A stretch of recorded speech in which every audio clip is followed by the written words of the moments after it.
So we talked about changing our words, then changing our thoughts, then detoxing our mind from the past. So now we have to think about what we're going to put into our mind. We need to be selective of what we're going to consume with our eyes and ears. So the books we read, the songs we hear, the television shows and the movies that we watch, they entertain us, they inform us, and they educate us. But if you think about it, we choose programs, songs, and shows that we identify with. So we tend to look for characters that we can associate with. I will give you an example. A long time ago, I remember hearing this poem in a movie. It was called Four Weddings and a Funeral. And it was read at a funeral. It's called Stop All the Clocks by W.H. Auden. Later in my life, I had a terrible breakup, and I wanted to find the poem, and I wanted those words. I remembered the power of those words, and I needed to read them and hear them to understand something about what I was feeling. And I'll just read two phrases from the poem, and where it says, "Pack up the moon and dismantle the sun. Pour away the ocean and sweep up the wood." Those phrases were very dramatic, but this poem was written in 1936. As we progress, the stories we tell tend to be less dramatic. There is something called positive psychology. For 100 years, psychology only studied mental illnesses, depression, bipolarity, suicide, all those things. And then in the year 2000, they started researching happiness and how we could recreate it. And so little by little, that has been affecting popular culture. And we can see the songs from the 70s and from the 80s, the romantic songs had titles like this: "Love will tear us apart," "I will never love again," "Love hurts," "I can't make you love me," "You are not here," "Look what you made me do," or "You think you can live without me." They are victim songs. If we hear the more modern songs, for example, Adele has a song called "Someone Like You," and the song begins by saying, "I heard that you've settled down, that you found a girl and you're married now." And then later in the song she says, "I wish nothing but the best for you." It is refreshing to hear the singer let go with such grace. Then Bruno Mars in 2012 came with the song "When I Was Your Man," and he's reflecting on why he lost the girl. He has such insight. The author of the song has such insight that he admits, "My pride, my ego, my needs, and my selfish ways caused a good, strong woman like you to walk out of my life." Those are the modern songs we have now. There is even a more modern song. It came out in October 2019. It's called "If the World Was Ending." It's by Canadian singer J.P. Sachs.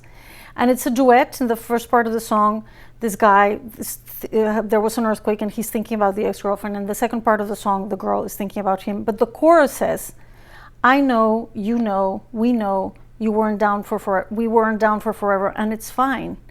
So they long for one another, but they're willing to let go, and they're willing to admit that they're not meant for each other. So sad songs are popular, but if we think about it, it's the happy songs that survive longer. We celebrate happy songs generation after generation because we want to walk on sunshine, and we want to tell people we love them, like Stevie Wonder, by saying, "You are the sunshine of my life." And that song is from 1972. There are songs that make us so happy that they just make us stand up and start dancing, like "Can't Stop the Feeling," sung by Justin Timberlake. It's the song from the Trolls. And when you think about that song, it makes us happy. So happy songs really stay with us. If you think of a song that you know from beginning to end, it'll probably be a happy song. I know the song "I Will Survive" by Gloria Gaynor from beginning to end. I could sing the whole thing right now. First I was afraid, I was petrified, kept thinking I could never live without you by my side. Why is that song so powerful, and why has it survived generation after generation? Because it's a song about empowerment. The song "I Am Woman," sung by Helen Reddy, came out in 1971 and was the anthem for the women's liberation movement. And the first phrase of the song says, "I am woman, hear me roar, in numbers too big to ignore." Then it later says, "If I have to, I can do anything. I am strong, I am invincible, I am woman." That song changed the world. It came at the right time, and it became a very important song. So the younger generations have figured this out, and they're done with the drama. If we look at the playlists on internet stations, we see that they have playlists that are called Daily Lift, Have a Great Day, Feeling Good, or Happy Hits. The younger generation want to hear happy words, happy songs, and they want to be uplifted by the music that they hear. And so the first step we said was to change our words and change our thoughts and detox our negative memories. But the final step is to be careful with what we put into our minds. And popular culture is really important because we're hearing songs all the time, we watch television, and we watch movies.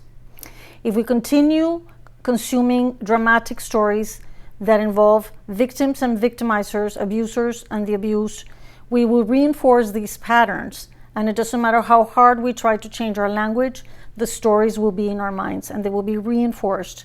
And the possibility of finding a life full of peace and joy, hope and fulfillment will not be possible because we will detox and retox and detox and retox, and the cycle will continue.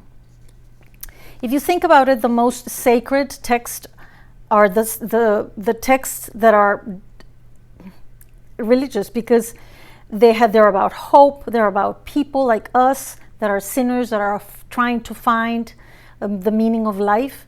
And so, for example, the Bible, if you want to learn how to pray to God in a different way, you go to Psalms and they will give you ideas on how to pray or sing to God.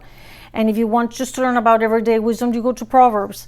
And there's so many books in the Old Testament that are just stories about people like us a long time ago trying to find God. But we value drama and we continue to consume drama because it is awarded, it gets Oscars and nominations, and we see these stories. But we don't place as much value on comedy, and comedy makes our lives better.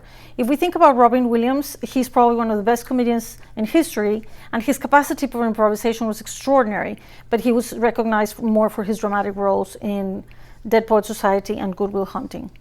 So to just confirm our idea of consuming sadness and anger and pain, Saint Augustine wrote in Confessions, this book was written 397 after Christ, and he wrote, "Yet they watch the plays because they hope to be made to feel sad, and the feeling of sorrow is what they enjoy.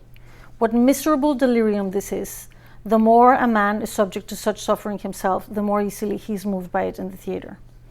Barbra Streisand, at some point in her life, she pulled some songs out of her repertoire, and her best, greatest hits are happy songs. One is called "Happy Days Are Here Again," "No More Tears," "Don't Rain on My Parade," and the all-time favorite is "People." The opposite case would be Whitney Houston, who got her first Grammy for "Saving All My Love for You," which was a story about an affair with a married man. And she ended up marrying a cheater, and her life ended up being very dramatic. So in my personal life, I have had the two big challenges that I have faced was autism. And when I started reading stories about autism, I did not find much hope. All the stories I was reading were full of pain and sacrifice. And it was very difficult for me to find stories that would inspire me. And the same I can say about divorce. When I got divorced, I stopped consuming television and watching movies and television shows. I did not like the way divorce was portrayed or the divorced. I was listening to Christian songs because they were uplifting, and they would say, "You are loved, you were born to thrive," and things like that. So I researched a lot of books. The one that was very helpful was The Year of Magical Thinking by Joan Didion, but that book's not about divorce, it's about death. I did find an article by Ann Patch called The Sacrament of Divorce. And she first said, "I had stumbled into the underground and was given the secret handshake to the world's largest club, the divorced." I found that statement to be very light. But then I read, "Life as I had known it had been destroyed so completely, so publicly, that in a way I was free, as I imagine anyone who walks away from a crash is free." Then there was the First Wives Club. That was a story about women being empowered. But the most recent story is called The Marriage Story, came out in 2019. It's a really good story where there's no heroes or villains, it's just a story. So I would recommend that you observe the books you read, the songs you hear, and try to go on a diet and try to consume happy stories, because those will help us be eager for happiness and happy songs, happy books, happy movies. Thank you.